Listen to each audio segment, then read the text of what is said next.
The chaos is hiding in what's irrelevant.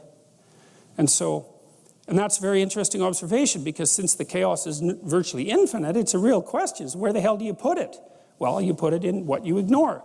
And you can ignore it as long as it isn't actively interfering with your movement forward. You can assume that it doesn't matter, that it isn't matter, that it doesn't matter. Same thing.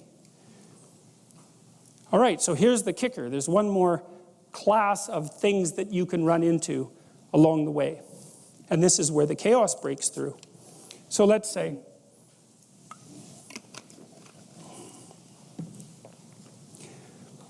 you're moving from point A to point B, and something that you don't expect occurs, and it gets in the way. So let's say that you're living with someone, and maybe you kind of like them. You're not married, so you don't like them that much, because otherwise you'd ask them to marry you. But anyways, and so a quarter of you is looking for something better, and 3/4 of you is half satisfied, something like that. And then the person, because we're ambivalent about such things, and then the person, you discover, or the person announces that they've been having an affair. Okay, so then how are you supposed to respond emotionally to that? Well, the part of you that wasn't all that committed to the relationship is kind of exhilarated by that, and then the 3/4 of you that's half satisfied is hurt, and you're going to exploit that part for sure in the ensuing discussions, and not mention the, oh, that's kind of exciting that you've, betrayed me that way. But the point is that that's a hole. Now what's happened is a hole you have this structure that you're walking on, like ice, like the thin ice that you're skating on, and now there's a hole in it. And the hole, we don't even know how deep the hole is, but you know there's a hole there, and so now you're anxious about it, although maybe also a little bit excited, because God only knows what's down there. But you don't know what to do with that hole, because it could spread very badly on you. It could be that the whole relationship was a facade, and that all your relationships have been facades, and that the reason that is because you're so damn shallow that it's impossible for you to have a relationship that isn't just a facade, and that's partly because you don't pay any attention to other people, and it's also partly because you're malevolent and selfish. So that's a nasty thing to discover. Or maybe that's the sort of person that you're attracting, which would make sense, actually, if that's the sort of person that you are. And so there are certain things that you can encounter that basically unglue you.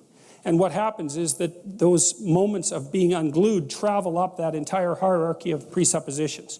It's like, because one of the logical conclusions to being betrayed in a relationship is that you're truly a bad person. Now, another equally logical conclusion is that the person that you're with is really a bad person, and another logical conclusion is all people are truly bad people. In macro ways and in micro ways, you can't trust anyone. You can't trust women, you can't trust men, you can't trust human beings, you can't trust yourself. The whole place is a catastrophe. It's a nightmare. Well, then you can fall through into chaos. Now, the way your body responds to that, or maybe, you're supposed to be getting a promotion at work. That's good. You're all chipper about the promotion at work, and you walk into your boss's office because he or she wants to see you, and they say, well, we've reviewed your performance over the last few years, and your performance has been somewhere between mediocre and decent, and we're downsizing, and see you later. That's not a raise or a promotion, that's for sure. That's a hole that you fall into. And the question is, well, what do you make of that, right?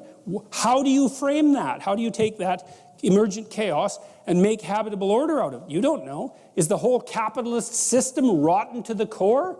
I mean, that's a convenient explanation under those circumstances, that's for sure. Were you working for a psychopathic son of a bitch? Did you make the wrong choice in university, and was that your father's fault because you never did what you want, or was it your fault for not standing up to him? Or is it a dying industry, or is maybe this a wake-up call that you should go do something else that you've been waiting to do, that you've actually wanted to do your whole life, and that's why you're doing such a miserable job at your current occupation, because you're bitter and resentful about the fact that you never did what you want? You don't know. It's all of those things at once. And that's very stressful, because all of those things at once is too many things. And that's the reemergence of chaos.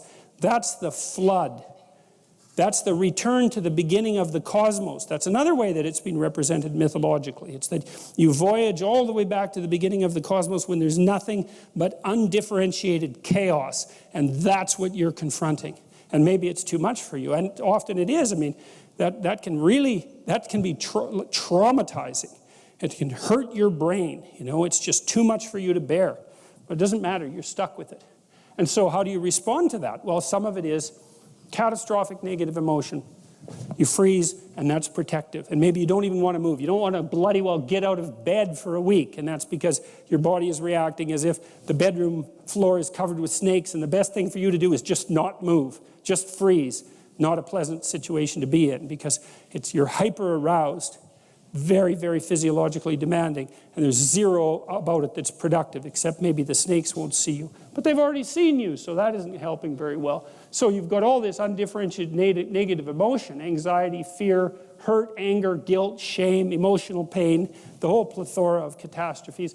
And then maybe on the other side, lurking down there is, thank God I'm done with that job. I just bloody well hate it. I drag myself off to work every day. And there's a little part of my soul that's so goddamn happy I finally got fired that I can hardly stand it. You know, and maybe you don't even admit that to yourself because, well, that would mean that all that time you spent at the job was just sunk cost. You're deluding yourself the whole time. It is an interesting thing to consider, though, sometimes if you're in the unpleasant circumstance of having to fire someone. You know, sometimes firing someone is the best thing that can happen to them, which doesn't mean that you should go out and, like, enjoy it. Although I have met very disagreeable people who actually enjoyed firing people. I'll tell you a story about that at some point because it's quite interesting. But, you know, sometimes if someone's just limping along in their job and doing it as miserably and wretchedly as they possibly can imagine, the best thing you can do to them, for them, is to say, you know, you're failing at this. And that doesn't necessarily mean that you would have to be failing at absolutely everything else in the entire world. So maybe you should just accept the damn failure and go off and try something new. And I mean, that's terrifying for people, and I know they hate it and all that, but sometimes it's better than the alternative, which is just slow, torturous death.